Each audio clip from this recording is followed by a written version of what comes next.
जय शिवराय मित्रांनो, तुम्ही जर करिअर म्हणून राजकारणात जाऊ इच्छित असाल आणि आजची तरुण पिढी ही जवळपास राजकारणाकडे वळत चाललेली आहे आणि त्याची कारणंही तशी आहेत. कारण राजकारण्याच्या सोबत राहिल्याच्या नंतर त्यांचा जो काही थाट असतो, त्यांच्या गाडीत सोबत फिरणं, त्यांच्यासोबत फोटो काढणं, ते सोशल मीडियावर टाकणं, त्याला लाईक मिळवणं, यामध्ये आजच्या तरुणाईला बराचसा मोठेपणा वाटायला लागलेला आहे.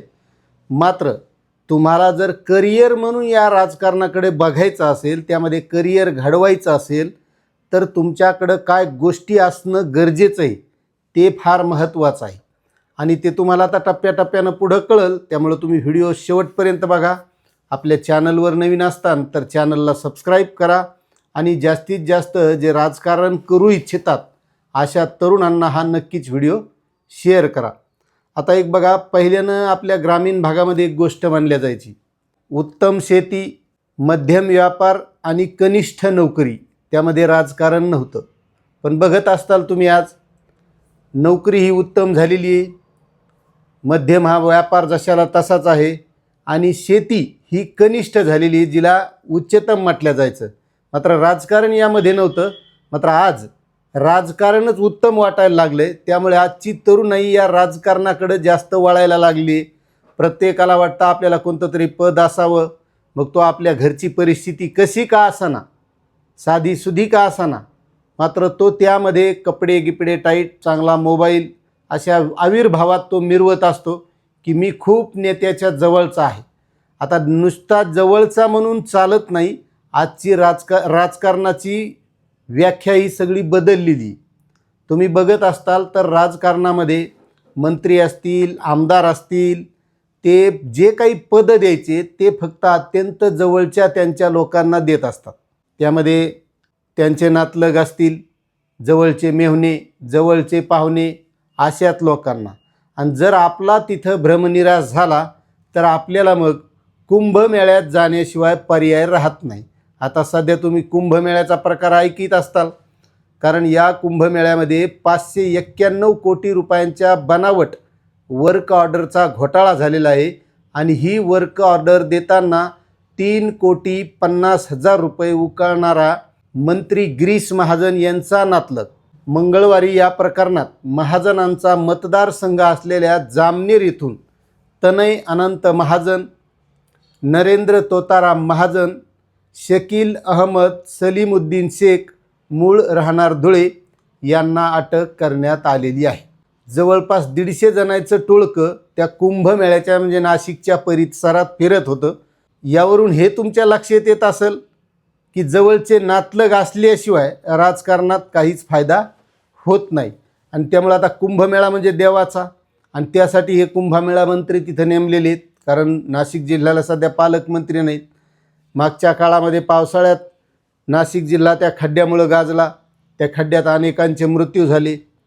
आता असे महाराष्ट्रातही घडत राहतात. खड्डे सगळीकडेच आहेत, नुसत्या नाशिकलाच नाहीत. मात्र कुंभमेळ्याचा इतका गवगवा केला की तिथे इतका भयानक मोठा निधी टाकला की कुंभमेळा जगात गाजला पाहिजे का काय अशी कल्पना द्यायची होती. आता महत्त्वाचा याच्यात पुन्हा मुद्दा सांगायचा म्हणजे सध्याचे FDAचे आयुक्त श्री तुकाराम मुंडे साहेब यांची बदली मदत व पुनर्वसन आणि आपत्ती व व्यवस्थापन या विभागाच्या सचिवपदी झाली होती. आणि जो काय आता नाशिकला जमिनीचा कार्यक्रम चालू आहे, रिंग रोड असेल, तिथले जे कार्यक्रम राबवणं चालली आहे कुंभमेळ्यासाठी, तर हा विभाग त्या विभागाअंतर्गत येत होता हा काम. आणि त्यावेळेस त्यांची तिथं नियुक्तीसुद्धा होऊ दिली नाही. मागं या चर्चा गाजल्या. काही दिवस तुकाराम मुंडे यांना कोणत्याही पदावाचून काही दिवस राहावं लागलं आणि त्यानंतर त्यांना FDAचं आयुक्तपद मिळालं. म्हणजे नेमकं ते पद मग त्यांना तिथं काहून घेऊ दिलं नाही? जर त्यांनी हे घेतलं असतं तर हा 591 कोटीचा जो घोटाळा झालेला आहे तो घोटाळा झाला असता का? मात्र आता ज्यांना राजकारणात जायचं आहे त्यांच्या हे लक्षात आलं असेल की आपल्याला राजकारणात मोठा आपला आमदार मंत्री हा नातलग असल्याशिवाय राजकारणात काहीच खरं नाही. नुसते झेंडे विचलण्याची वेळ येणार. आणि तरुणाईला सांगणं आहे माझं, जर तुमचा असाच काही काळ या तरुणाईचा गेला तर तुमच्यावर मग अशाच कुंभमेळ्यात जाण्याची वेळ येणार. आता कशी येईल हे तुमच्या लक्षात आलंच असेल. आता जो काही 591 कोटीचा घोटाळा झाला आहे बुधवारी मंत्री महाजनांनी जामनेर येथे माध्यमांना काय सांगितलं, या घोटाळ्यात माझा नातेवाईक असला तरी कोणालाही सोडणार नाही. या प्रकरणात आणखी मोठे चेहरे असल्यास संशय व्यक्त केला. ते म्हणाले की बनावट वर्क ऑर्डर विषय कानावर येताच मी स्वतः मुख्यमंत्र्यांना माहिती दिली. त्याचबरोबर पोलीस आयुक्तांना कठोर कारवाईच्या सूचना दिल्या होत्या. यातील तनय हा माझा दूरचा नातेवाईक आहे. छत्रपती संभाजीनगर येथील एका ठेकेदाराने काम मिळवण्यासाठी या ठगांना तब्बल 25 लाख रुपये दिले होते. तनय महाजन, नरेंद्र महाजनने असा रचला हा 591 कोटीचा कंत्राटाचा बनाव. आता हे दिव्य मराठीने सविस्तर विश्लेषण केलेलं आहे. 5 बनावट टेंडर्स केले त्यांनी. आरोपी तनय नरेंद्र महाजन, शकीलने नाशिक त्र्यंबकेश्वर कुंभमेळा प्राधिकरणाचे खोटे दस्तऐवज तयार केले.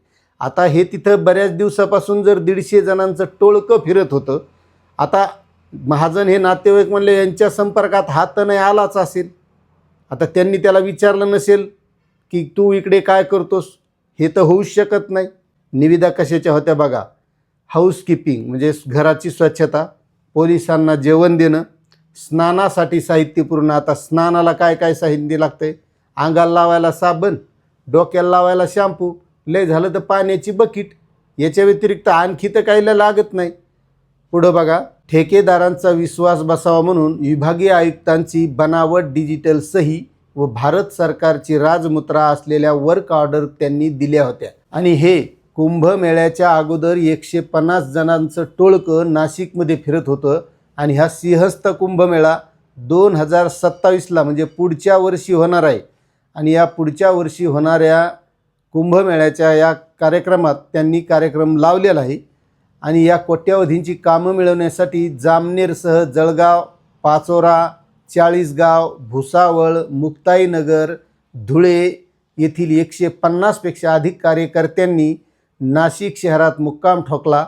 शासकीय कार्यालय, शासकीय विश्रामगृह, मुंबईतील मंत्रालय येथे या कार्यकर्त्यांच्या झुंडी फिरत असल्याची माहिती कार्यकर्त्यांच्या गोटातून पुढे आली, असं सुद्धा बातमीमध्ये दिले. मग जर एवढे हे कार्यकर्ते या चाळीसगाव, भुसावळ, मुक्ताईनगर इथले होते, म्हणजे तिथल्या त्या स्थानिक आमदाराला कधीतरी भेटले असतील. मग नेमकं यांचं नाशिककडं काय चाललं याच्याही चर्चा झाल्या असतील. आणि असंही तुम्ही बघा, महाराष्ट्रातील आता टेंडरिंग आहे. टेंडर काढायचं म्हणल्यावर ते काय कोणाच्या हातात नाही. जो टेंडर जास्तीचं भरीन त्याला टेंडर मिळतं. ही प्रक्रिया ऑनलाईन पद्धतीची आहे. मात्र हे खरंच होतं आहे का? महाराष्ट्रात जे टेंडर दिल्या जातात ते खरंच या ऑनलाईन पद्धत ज्यासाठी केली की टेंडर हे जास्तीत जास्त पैशात सुटलं पाहिजे, खरंच असं होतं आहे का? त्या नेत्याच्या मनावर हे टेंडर सुटतं आहे, हा सुद्धा एक मोठा प्रश्न आहे.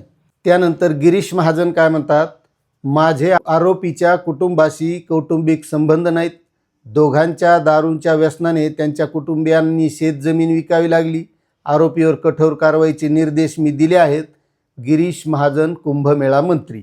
आता सर्व प्रक्रिया ऑनलाईन होते. कुठेही टेंडर असे पैसे देऊन मिळत नाही. कुठलीही पडताळणी न करता लाखो रुपये दिले गेले. मोठे ठेकेदार असूनही भूलथापांना बळी पडले. हे ठेकेदारांची चूकच म्हणावी लागेल. आता ठेकेदारांना माहीत असते की टेंडर कशा प्रकारे मिळत असतात. खरंच त्या ऑनलाईन पद्धतीनं मिळतात का या ठेकेदारांनी घेतले त्याप्रमाणे मिळतात? ह्या ठेकेदारांचा अनुभव आहे, तुम्ही विचारून बघा त्यांना. आता यामध्ये पोलिसांनी दिलेल्या माहितीनुसार तनय नरेंद्र शकीलने एका ठेकेदाराला हाऊसकीपिंगचे काम मंजूर करून देण्याचे खोटे आश्वासन देऊन त्याच्याकडून तब्बल 2,17,50,000 रुपये उकळलेले आहेत.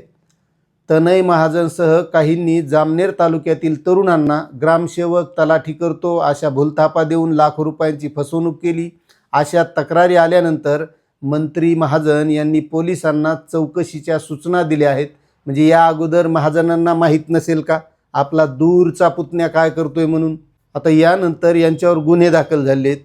कुंभमेळा प्राधिकरण अध्यक्ष तथा विभागीय आयुक्त डॉक्टर प्रवीण गेडाम यांची बनावट डिजिटल सही, भारत सरकारची राजमुद्रा वापरून लूट करणाऱ्याविरुद्ध नाशिक रोड पोलीस ठाण्यात 3 स्वतंत्र गुन्हेसुद्धा दाखल झालेले आहेत. तुम्ही असंही बघत असताल, बऱ्याच काही प्रकरणात नेत्याच्या जवळचे निघत असतात. मग अशा वेळेस खरंच त्यांना सजा होते, त्यांना अटक होते. पुढं काय होतंय हे तर काय आपल्याला माहीत नाही. मात्र आता हा गिरीश महाजनांचा जो लांबचा पुतणे आहे, आता याचं काय होईल जर आलंच बातमीमध्ये तर ते बघू. मात्र आता ज्यांना राजकारणात जायचं आहे त्यांनी या सगळ्या गोष्टीचा विचार करून राजकारणात गेलं पाहिजे.